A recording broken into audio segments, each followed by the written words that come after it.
As one parent once said, if every child matters, then every parent matters. You could have a go at scoring the errors with the MSV. Do you remember the MSV?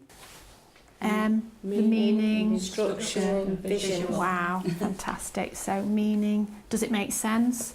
Structure, can you say it like that? This is a staff room at Leighton Primary School in Crewe, but most of these people discussing the way children learn to read aren't teachers, they're parents. Good, you're doing good. I like doing this. You like doing them? Yes, I do. I like doing the one in the class.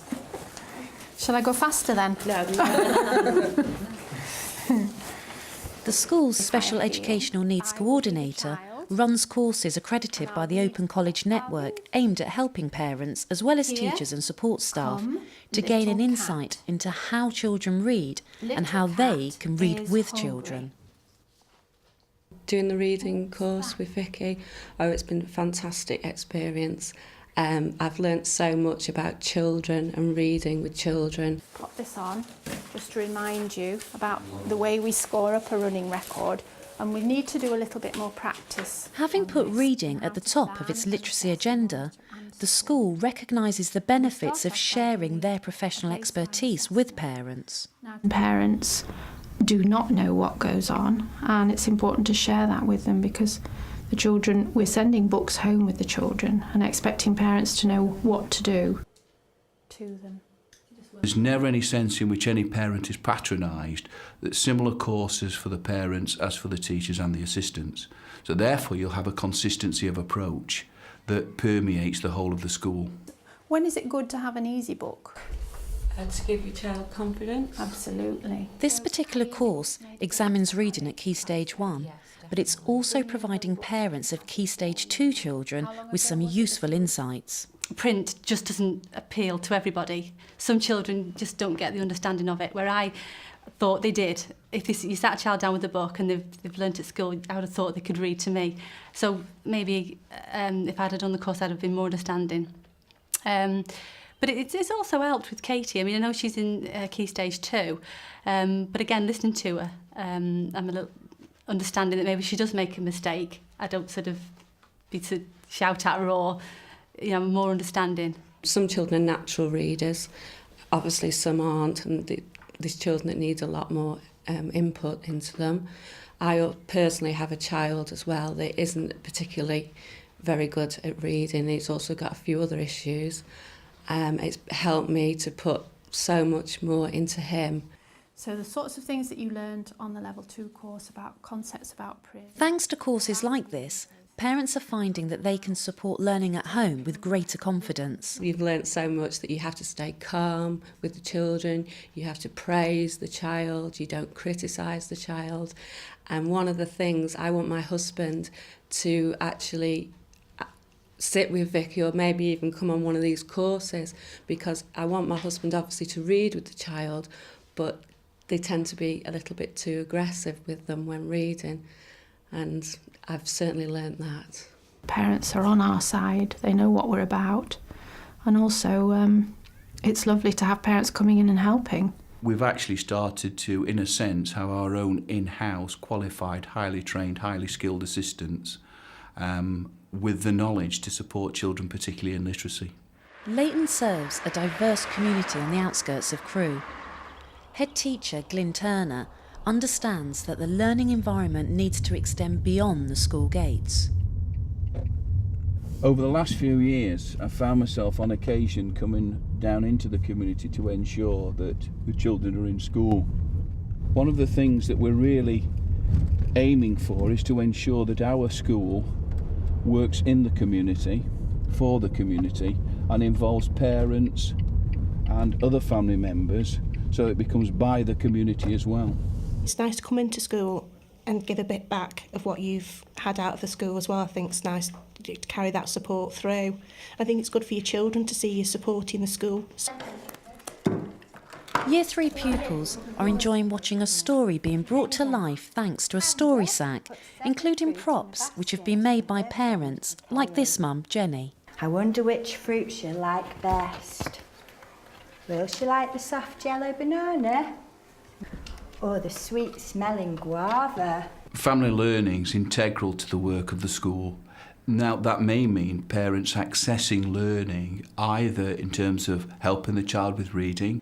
In other cases, it could be some parents have particular sewing skills to make story sacks. When you've seen the storybooks, the story sacks and how they work, it makes your imagination go a bit more to town, and it gets you asking your children more questions about the book and what's happening and, you know, their feelings towards it, rather than it just being words on a page, you know. Or the tangy purple passion fruit. It's one thing just reading and another thing to actually really understand the concept of a story or whatever it is.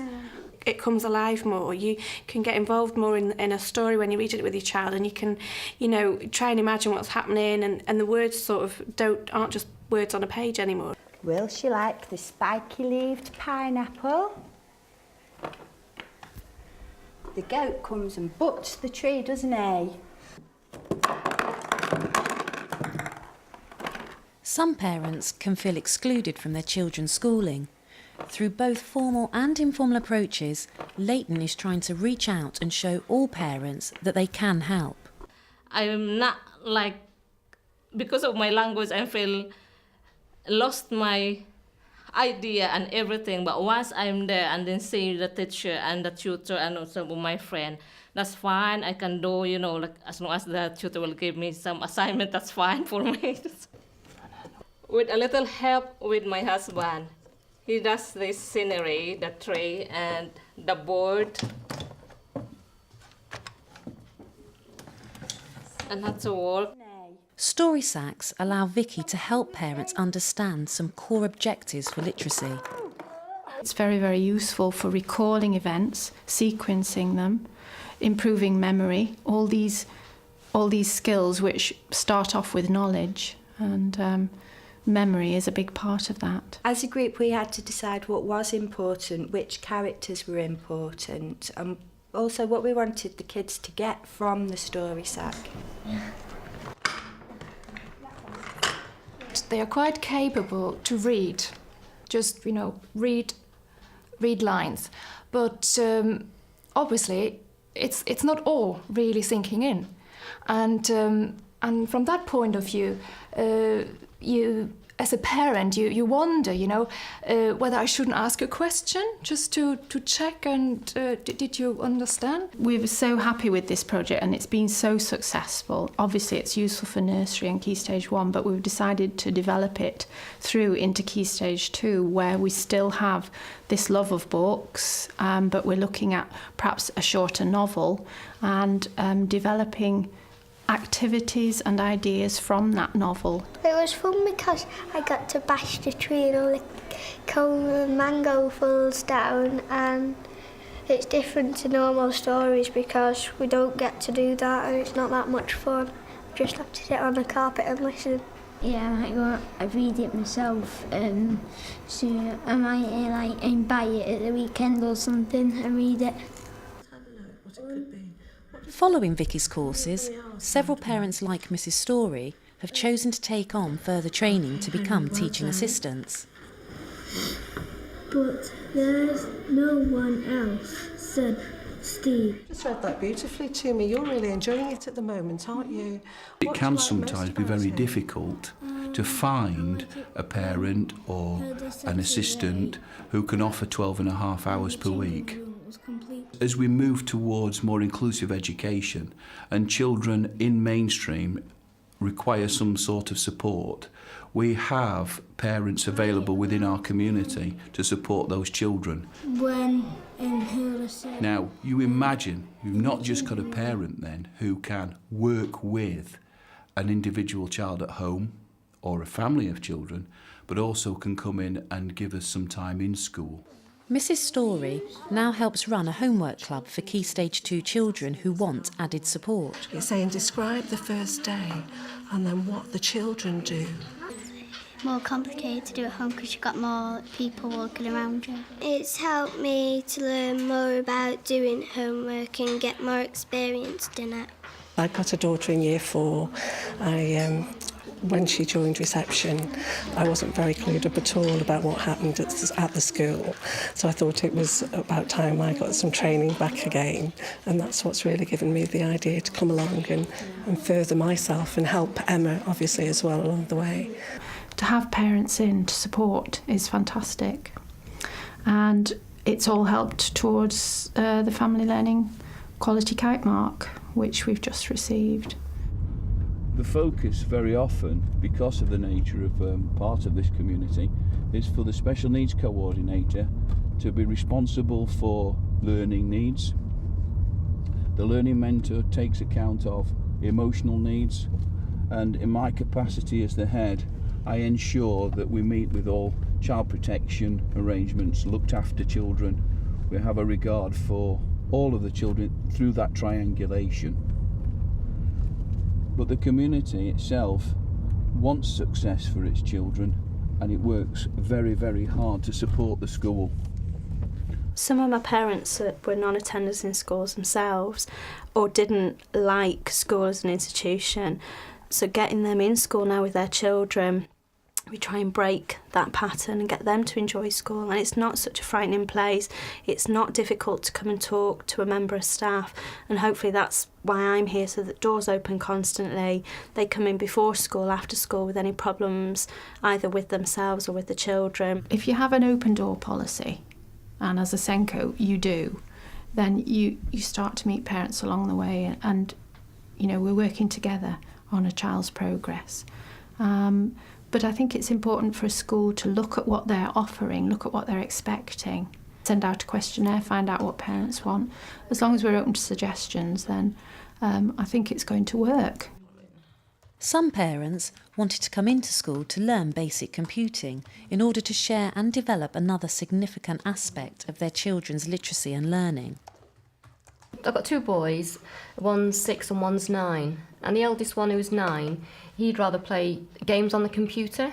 So we've stopped all that now, and I can now help him to research his homework, like they've just done about the Egyptians. So we've now gone onto the internet together and researched about all the Egyptians, and that's helped with his homework. Did you It's well worth coming into school.